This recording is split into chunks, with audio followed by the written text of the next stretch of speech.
Hello बच्चों, I am Saurabh sir, mathematics faculty at CSP। 2 सितंबर का जो सेकेंड शिफ्ट का कुछ क्वेश्चंस डिस्कशन किए हुए थे, कुछ क्वेश्चन जो मेमोरी बेस्ड क्वेश्चन बचा हुआ था उसको हम डिस्कशन करने जा रहे हैं। काफी क्वेश्चन डिस्कशन कर दिए, कुछ एक 5-6 क्वेश्चन और बचा हुआ है, उसको डिस्कशन कर रहे हैं। सबसे पहले एक मैथमेटिकल रीजनिंग का जो है बहुत आसान क्वेश्चन है, एक ही लाइन में उड़ा देंगे इसको। क्या दिया है? Which of the following is a tautology. पहला ऑप्शन दिया हुआ है निगेशन ऐसे करके लिखा जाता है, निगेशन P और Q इंप्लाइज। फिर उसका दूसरा ऑप्शन दिया हुआ था निगेशन P। थर्ड ऑप्शन दिया हुआ था negation P conjunction Q। Fourth number में दिया हुआ था नन। बोल रहा है which of the following is tautology. इसको देखो, बनाने का मेरे पास एक बहुत अच्छा तरीका मैथमेटिकल रीजनिंग का, बहुत आसान तरीके से हम क्लास में भी डिस्कशन करते हैं कि ये तुम्हारा फॉल्स तब होता है, ये एक ही कंडीशन में फॉल्स होता है जब पहला वाला ट्रू हो दूसरा वाला फॉल्स हो। ये एक ही कंडीशन में फॉल्स होगा, मतलब कॉन्ट्राडिक्शन होगा जब ये पहला ट्रू और दूसरा false.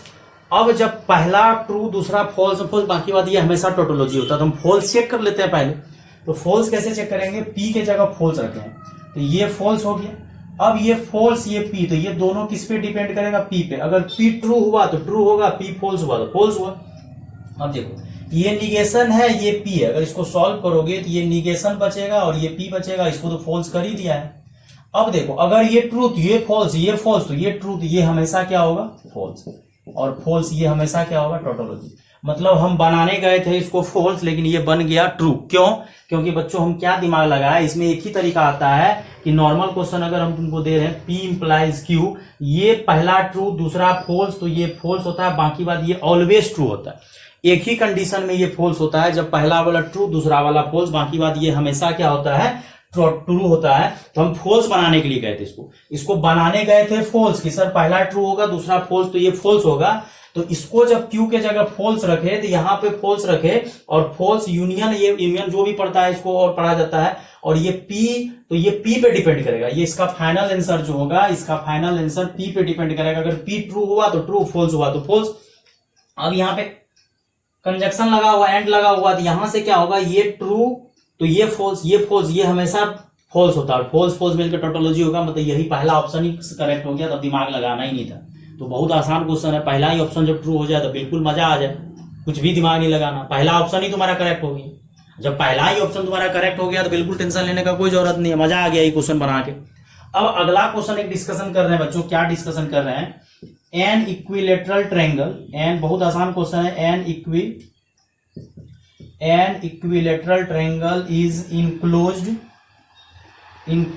in a parabola y square is equal to 8x। I think यही दिया हुआ डेटा, एक बार देख लेते हैं। हाँ, y square is equal to 8x whose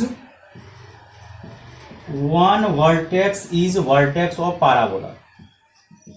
memory based question है बेटा, यही आया था। तो जो भी है, an equilateral triangle is enclosed in a parabola y square is equal to 8x whose one vertex is vertex of parabola। मतलब कोई parabola बनाते हैं, ये parabola है, y square is equal to 8x। थोड़ा सा लाइन और इधर जाएगा, जो भी है नहीं बन रहा, रहने दो, ये y है। अब एक वर्टेक्स तुम्हारा ये है और ये इक्विलेटरल ट्रायंगल बना रहा है, ठीक। अगर ये वर्टेक्स तुम्हारा है और एक हम लोग क्या करते हैं, इसको अगर तुम तोड़ोगे तो y square is equal to आ जाएगा 4ab। तो हम लोग कोऑर्डिनेट मानते हैं क्या? 2t स्क्वायर और 280 मतलब 4t। कोऑर्डिनेट इसका ही ना होता है। कोऑर्डिनेट जब भी हम मानते हैं तो कोऑर्डिनेट जब भी मानते हैं तो 80 स्क्वायर और 280। तो मान लिए 80 स्क्वायर ए का काम 2 कर रहा है, तो 2t स्क्वायर 4t मान लिए। अब देखो बच्चों, यहां से हम लोग को ये बोला है इक्विलेटरल ट्रायंगल होना चाहिए, और उसका एक वर्टेक्स जो है, खुद ये वर्टेक्स है, मतलब टोटल एंगल 60 डिग्री होना चाहिए। तो ये एंगल 30 डिग्री होना पड़ेगा। अगर ये 30 होगा तो ये भी 60 होगा और ये भी 60 होगा। और अगर ये 30 है, ये 30 है, तो इसको क्या होना पड़ेगा? 90 होना पड़ेगा। क्लियर दिख रहा है? क्यों? क्योंकि अगर ये टोटल वर्टेक्स है, अगर ये इक्विलेटरल ट्रायंगल है तो वर्टेक्स है, इक्वल पार्ट में 30 ब्रेक करेगा, ये 60 ये 90। अब यहां से बच्चों क्या करते हैं, कोई भी एक फॉर्मूला लगा दो जिससे कि ये जो है तुम्हारा ये टोटल हाइट आ जाए, टोटल हाइट, तो पहले आधा हाइट निकाल लेते हैं। अब यहां से बच्चों क्या करते हैं, इसको हाइट मान लेते हैं, ये h है तो ये भी हाइट s है। तो तुमको जो फॉर्मूला कंफर्म लग रहा है लगाने में क्या करना नहीं करना है, तो एक तो तुमको दिख रहा होगा कि ये जो है ये तुम्हारा ये वाला ये तुम्हारा h जो है 4t होगा, तो ये भी 4t होगा, निगेटिव तो लेना नहीं है। और ये बेस जो है तुम्हारा 2t स्क्वायर है, क्योंकि ये न माना है ये x कोऑर्डिनेट है, ये y कोऑर्डिनेट है। अब यहां से क्या करते हैं, tan 30 का फॉर्मूला लगा देते हैं, परपेंडिकुलर बाय बेस, और परपेंडिकुलर तुम्हारा 4t है और बेस तुम्हारा 2t स्क्वायर, और tan 30 का फॉर्मूला होता है 1/√3 वैल्यू, और ये काटोगे एक t भी कट जाएगा तो 2/t, तो यहां से t का वैल्यू आ गया 2√3। इससे फायदा होगा, t का वैल्यू आ गया 2√3, मतलब तुम्हारा ये बेस जो है ये बेस ये अब तुम्हारा हो जाएगा 2 × 2√3 का स्क्वायर, और सॉल्व करोगे 2 दूनी 4 तो 12 और 12 दूना 24, और ये हो जाएगा, ये t के जगह रखोगे तो 8√3, और एरिया ऑफ ट्रायंगल हमको निकालने बोला है, तो 2 × क्या करो, एक राइट एंगल ट्रायंगल, ये वाला राइट एंगल ट्रायंगल का एरिया निकाल लो, एक ट्रायंगल का एरिया निकाल लेते हैं, और एक ट्रायंगल का एरिया होगा हाफ इंटू बेस, बेस तुम्हारा आ गया कितना 24, और हाइट कितना आ गया है, थोड़ा बहुत मिसिंग अगर होगा देख लेना, तो 24 को 8 से मल्टीप्लाई कर दो तो कितना हो जाएगा, 4 को 8 से मल्टीप्लाई किए 32, तो यहाँ 192, आई थिंक यही आंसर आएगा। एक बार देख लो कहीं पे कोई मिस्टेक हो, कि एक इक्विलेटरल ट्रायंगल बन रहा है, उसका वर्टेक्स है, एक लाइन इधर भी जाएगा, तो ये अगर 60 है और वर्टेक्स है तो 30 में ब्रेक करेगा, ये 30 ये 30 ये 60, तो ये 90 होना, स्ट्रेट लाइन पूरा गुजरेगा, तो ये यहाँ पे 90 डिग्री बनाएगा, तो tan का फॉर्मूला लगा दी, राइट एंगल ट्रायंगल में तो लगा सकते हैं sin tan cos का, लगा के हम लोग t का वैल्यू एग्जैक्ट निकालिए, और ये जो कोऑर्डिनेट माने हैं 80² 280, तो इसका मतलब ये ना होगा ये x है, तो यहाँ से और ये यहाँ से है, तो बना लिए, तो यहाँ से हम लोग फॉर्मूला लगा दिए 2t² जो भी है, पहले tan 30 का फॉर्मूला, ये tan 30 परपेंडिकुलर बाय बेस, तो परपेंडिकुलर का काम 4t कर रहा था, यहाँ कटिंग किए तो ये 2 बचा, और t का वैल्यू आ गया 2√3, और यहाँ से सॉल्व कर दिया, आराम से बन गया, यहाँ से एरिया निकल गया, एरिया ऑफ ट्रायंगल, एक ट्रायंगल का एरिया निकाल के उसको हम लोग क्या कर दिए बच्चों, डबल कर दिए। अब ये क्वेश्चन बहुत आसान था, ये टोटोलॉजी तो बिल्कुल आसान था, यही टेक्निक हम अपनाते हैं। पिछला वाला भी 1 सितंबर का आया था, उसमें भी हम लोग ये लगाते हैं कि इंप्लाइज दैट, ये जो रहता है पहला ट्रू, इफ देन जब रहता है पहला ट्रू दूसरा फॉल्स, तो ये फॉल्स होता है, बाकी बात ऑलवेज ट्रू होता है। हम बनाने गए थे फॉल्स, लेकिन ये बन गया ट्रू, तो मतलब ये ऑलवेज। अब एक क्या किया था, इलिप्स का जो क्वेश्चन दिया था, बड़ा आसानी क्वेश्चन दिया था, इंटीग्रेशन का भी एक क्वेश्चन हमारे पास आया है। क्या आया इंटीग्रेशन का क्वेश्चन बच्चों, देख लेते हैं। 1 से 2 दिया है, इंटीग्रेशन का क्वेश्चन दिया है 1 से 2, और 2x - 3x का GIF, और फिर से मोड लगाया 2x - 3x का GIF। अब बच्चों यहां से क्या करते हैं कि 1 से 2 ऐसा करते हैं, ये GIF को ढोने से अच्छा है इसको कर्ली बना लेते हैं। तो कर्ली के लिए हम लोग क्या करेंगे, ब्रैकेट और डालते हैं, तो कोई भी नंबर में से जब उसका कर्ली घटाते हैं तो वो GIF बन जाता है, घटा दिया और मोड लगा दिए। क्योंकि हम लोग पढ़े हैं कि x का GIF का मतलब कि कोई भी नंबर में से उसका इंटीजर पार्ट जब सब्ट्रैक्शन करोगे तो वो आएगा, तो GIF है तो उसमें से फ्रैक्शन पार्ट घटा दिए। अब यहां से क्वेश्चन चेंज होके ये हो जाएगा, कितना हो जाएगा -x, और ये माइनस माइनस क्या हो जाएगा +3x, आई थिंक यही होगा। अब क्या करो, ये माइनस, ये उसको आगे लिखना है तो लिख सकता है, या जहां रखना है रखो, 1 से 2 और 3x का कर्ली -x का GIF। लेकिन एक मन में और आ रहा था कि ये जो है ये हमेशा 0 से बड़ा और 1 से छोटा होता है, और ये अगर हमेशा 0 से बड़ा 1 से छोटा होता है, मेरा x का वैल्यू कहां से कहां स्वैप चेंज हो रहा है 1 से 2, तो ऐसा करते हैं माइनस कॉमन ले लेते हैं, मोड तो माइनस को खत्म कर ही देगा, तो मोड ले लेते हैं। ऐसा क्यों किए, क्योंकि x ही बड़ा होगा, GIF तो ये कर्ली जो है फ्रैक्शनल पार्ट फंक्शन, ये हमेशा 0 से 1 होगा। अगर ये 0 से 1 होगा तो, और अपना लिमिट जो है 1 से 2 दिया है, मतलब 1 से 2 के बीच में ये तो छोटा ही जा रहा है, तो मतलब x माइनस कॉमन लिए, तो ये माइनस हो गया और मोड तो पॉजिटिव कर दिया। अब यहां से क्या करो बच्चों, 1 से 2, और यहां से हम लोग क्या करेंगे, x - 3x का कर्ली हो जाएगा, क्यों, क्योंकि x बड़ा होगा। अब इसको दो पार्ट में तोड़ दो, 1 से 2 x dx माइनस 1 से 2 3, और हम तुम लोग को पीरियड बताए थे कि इसका पीरियड 1/3 हो जाएगा। कर्ली का पीरियड होता है x, कर्ली x का पीरियड होता है 1, लेकिन x के साथ मल्टीप्लाई में 3 है तो उसका पीरियड जो हो जाएगा 1/3 हो जाएगा। ये पीरियड पे जल्दी बनेगा, नहीं तो फिर ज्यादा तोड़ना पड़ेगा, और पीरियड में तोड़ दिए। अब क्वेश्चन जो है बहुत जल्दी उड़ जाएगा, क्योंकि ये पीरियोडिक फंक्शन हो गया। अब देखो ये ग्राफ 1 से 2 जा रहा है, तो हम लोग ग्राफ 1 से 2 जा रहा है, अगर तुम 2 को 1 + 1 लिख दोगे तो इसको भी हम चेंज कर देंगे, इसको तो सॉल्व कर लो। एक्स स्क्वायर बाय 2 1 से 2, इसको क्या करते हैं, ये पीरियोडिक फंक्शन जब भी होता है अगर ए से फिर ए से कुछ शिफ्ट कर रहा है तो ये 1 है और यहां मानो ये ए है और ये ए प्लस टी है। ऐसा करो इसको हम लोग 0 से चेंज कर देते हैं, दोनों जगह से, यहाँ 1 से 2 है तो यहाँ 1 और यहाँ ये आगे वाला एक पीरियोडिक का कंसेप्ट बताए थे। ए से अगर ए प्लस एन टी जाता है, कोई फंक्शन पीरियोडिक रहता है तो हम लोग क्या करते हैं, ए से ग्राफ मतलब शिफ्ट करके ए के पास चले गया तो हम ए से नहीं निकालेंगे, हम लोग 0 से एन टी निकाल लेंगे, कहानी खत्म हो जाएगा। और करली 3x, और अभी थोड़ा देर पहले पढ़ा था, इसको जब सॉल्व करोगे तो ये 4/2 -1/2 इसको रहने दो। अब करली x का पीरियड होता है ये 0 और इसको लिख दो 3 × 1/3। क्यों? क्योंकि अभी थोड़ा देर पहले पढ़ा था कि करली x का पीरियड 1 होता है, लेकिन करली x है यहाँ x के साथ 3 लगा हुआ तो इसका पीरियड जो है 1/3 हो जाएगा। और इसको सॉल्व करोगे तो ये 3/2 हो जाएगा और यहाँ से 3 आगे आ जाएगा। अगर पीरियोडिक फंक्शन रहता है तो वहां से पीरियड जितना मल्टीपल रहता है वो आगे आ जाता है और 3 यहाँ 0 से 1/3 और ये करली x। अब इसको हम पीरियोडिक में ला दिए, मतलब इसका पीरियड जो 1/3 होता है इसको पीरियड के अंदर ला दिए, तो अब क्या होगा, ये फ्रैक्शन जो है करली जो है तुम्हारा फ्रैक्शन ये करली हट जाएगा।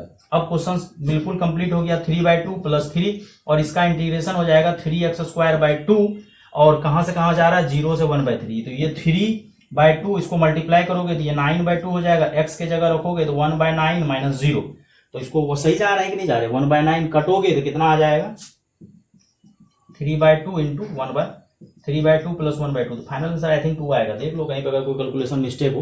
पीरियोडिक था तो 3 बाहर 1/3, 3x का फ्रैक्शन अब 3x बाहर हो जाएगा क्योंकि उसको पीरियड में ला दिए। अगर पीरियड में ला देते हैं तो बेटा वो पीरियड जो है अगर आ जाता है तो वो बाहर आ जाता है, तो उसको अगर बाहर कर दिए हम और 3 और फिर वहां से अब वो करली फ्रैक्शनल पार्ट जो है अलग हो गया, फ्रैक्शन का इंटीग्रेशन हो नहीं सकता तो उसको अलग किए और ये 3x, तो 3 को मल्टीप्लाई किया 9 हो गया, 1/2 x² x का इंटीग्रेशन x² 2 और वहां से क्या किया x के जगह जब 1/3 रखे तो 1/9 कट गया, आंसर फाइनली 2 आ गया। तो ये भी क्वेश्चन बहुत आसान क्वेश्चन था, मतलब अगर दिमाग लगाना था, थोड़ा सा मूड वोड झोल कर रहा था तो फाइनल आंसर यहाँ से तुम्हारा कितना आ गया 2 आ गया। अब एक क्वेश्चन क्वाड्रेटिक का बहुत अच्छा दिया हुआ है,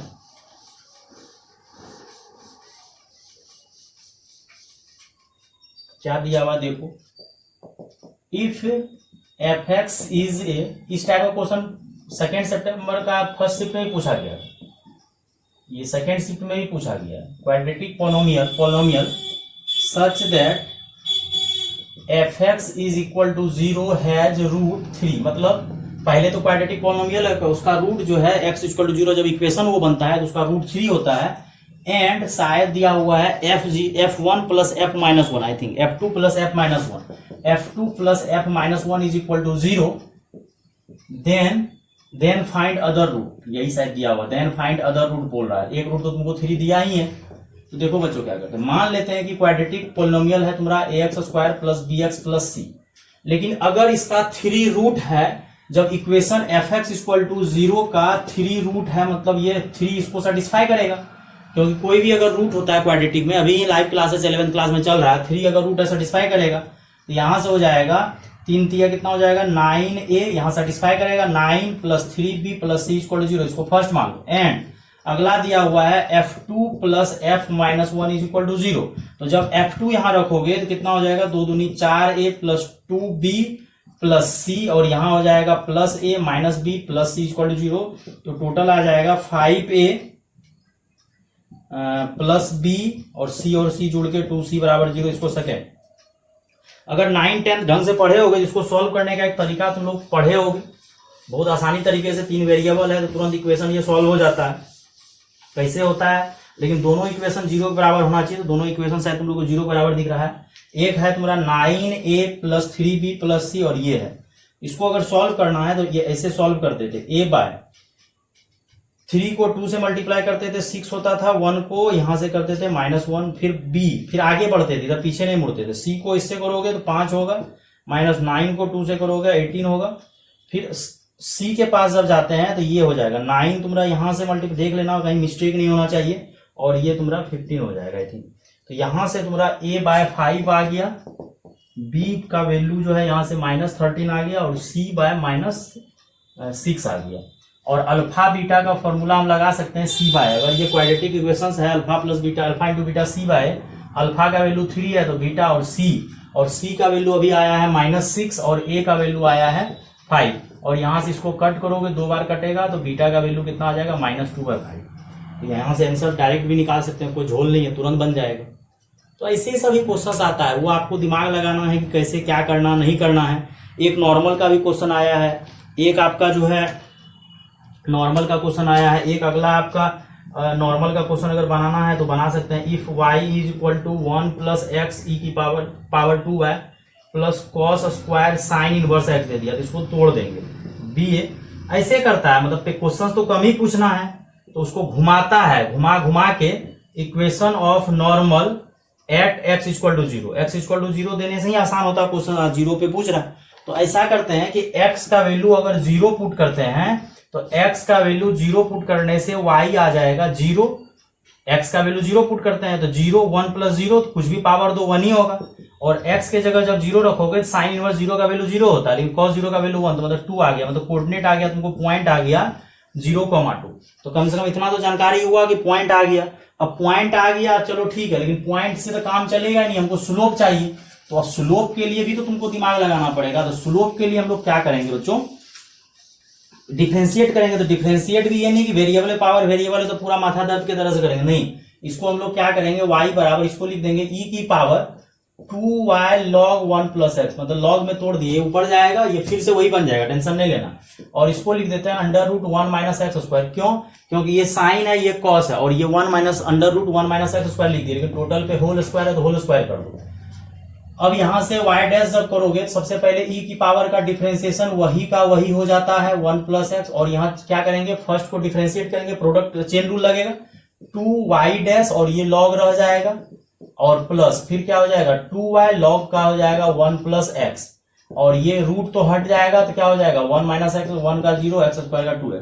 अब क्या करो, x के जगह 0 रख ही देते हैं तुरंत। x के जगह जैसे 0 रखेगा 1 + 0 0, log 1 का वैल्यू 0, और ये e पे पावर 0 कितना हो जाएगा 1, और यहां जब 0 रखोगे तो log 1 का वैल्यू 0, ये खत्म हो गया। देखो log 1 का वैल्यू कितना होता है 0, और प्लस 2, और y का वैल्यू भी तो निकाल लिए थे, 2 डिवाइडेड बाय 0 रखोगे तो 1, और यहाँ पे -2 × 1, तो y डैश आ जाएगा 4 - 2 बराबर +2 आ जाएगा। आई थिंक जो भी है देख लेना, x के जगह कितना रखे, नहीं x के जगह 0 रखना है, तो ये तो 0, तो ये तो 0, तो ये 4 ही के बराबर हो जाएगा। लेकिन ये जो स्लोप निकला है ये टेंजेंट का निकला है, नॉर्मल का जब स्लोप निकालोगे माइनस करके पलटना पड़ता है, -1/4 आएगा। अब तो हो गया क्वेश्चन, नॉर्मल का स्लोप भी आ गया तुमको, और पॉइंट पहले से ही x के जगह 0 रखे, x के जगह 0 रखे तो 1 पे कुछ भी पावर 1, और यहाँ साइन 0 का वैल्यू साइन इनवर्स 0 का 0, और cos 0 का वैल्यू 1 हो गया, तो 1 + 1 2 आ गया। और यहाँ से नॉर्मल का इक्वेशन अगर लिखना है तो y - point is equal to slope, tangent का नहीं देना, नॉर्मल का देना, और x - 0, तो यहाँ से आ जाएगा 4y - 8 - x, और आई थिंक यहाँ से जब इधर लाओगे तो x + 4y = 8, इस टाइप का आंसर आ जाएगा। तो नॉर्मली क्वेश्चन सब आता है, क्वेश्चन सब कोई जो कहोगे ज्यादा भारी भरकम इस टाइप का नहीं आता है, यही सब टाइप का क्वेश्चन आता है। बच्चों ढंग से मेहनत करना है, ढंग से पढ़ोगे, जो भी बच्चे अगले साल एपीआर होने वाले हैं अच्छे से पढ़िए, आराम से क्लास डिस्कशन करते हैं, बहुत अच्छे से करते हैं। और जो भी बच्चे को लाइव क्लासेस ज्वाइन करना, लाइव क्लासेस ज्वाइन कीजिए, बहुत आसान है करना, बहुत आसान है जेईई कंप्लीट करना। अगर आप हर साल मेहनत कर रहे हैं, 2 साल अगर 11th 12th मेहनत कर लिए हैं, और जो बच्चा रिपीट कर रहे हैं वो भी अगर 1 ईयर अच्छे से मेहनत कर लिए तो बढ़िया रैंक ला सकते हैं आप लोग। बढ़िया NIT या जेईई एडवांस क्रैक कीजिएगा, IT या ट्रिपल IT भी, अभी तो 3 कॉलेज ऑप्शन में है, गवर्नमेंट का ऑप्शन में, तीनों गवर्नमेंट ही अलाउ करती है। तो इस तरह से आराम से पढ़ना है, और डिस्क्रिप्शन में सब कुछ डाला रहता है। जो भी बच्चे को लाइव क्लासेस करना, जो भी डाउट है आप व्हाट्सअप कर सकते हैं। तो हम तो आप लोग से यही बोलेंगे, अच्छे से पढ़िए, मन लगा के पढ़िए, आराम से हो जाएगा। और देख लीजिए इसको एक बार अपने से बना लीजिए, कहीं कैलकुलेशन मिस्टेक नहीं होना चाहिए। तो बच्चों ढंग से पढ़ो, अच्छे से पढ़ो, और जो भी बच्चे यूट्यूब चैनल को सब्सक्राइब नहीं किया सब्सक्राइब जरूर कीजिए। और जो भी बच्चे लाइव क्लास ज्वाइन करना चाह रहे हैं, यूट्यूब पे तो वही 10% वीडियो अपलोड होता है, पूरा तो कर नहीं सकते हैं। तो बाकी बात लाइव क्लासेस से बिल्कुल पूरा कोर्स कवर किया जाता है, आपको जेईई तक का तैयारी करवाया जाएगा। हर तरह का बैच चलता है जेईई का, बोर्ड का, आप आराम से ज्वाइन करते हैं बच्चों। ठीक है बच्चों, लेक्चर देखने के लिए थैंक यू, लेकिन शेयर करना नहीं भूलिएगा, लाइक जरूर कीजिए, बेल आइकन को प्रेस कीजिए, सब्सक्राइब कीजिए, सब्सक्राइब अपने दोस्तों से भी करवाइए, जिसको सजेस्ट करना है सजेस्ट कीजिए। जो भी बच्चा लाइव क्लासेस करना चाहते हैं वो लाइव क्लासेस में जरूर जुड़िए। ठीक है बच्चों, थैंक यू।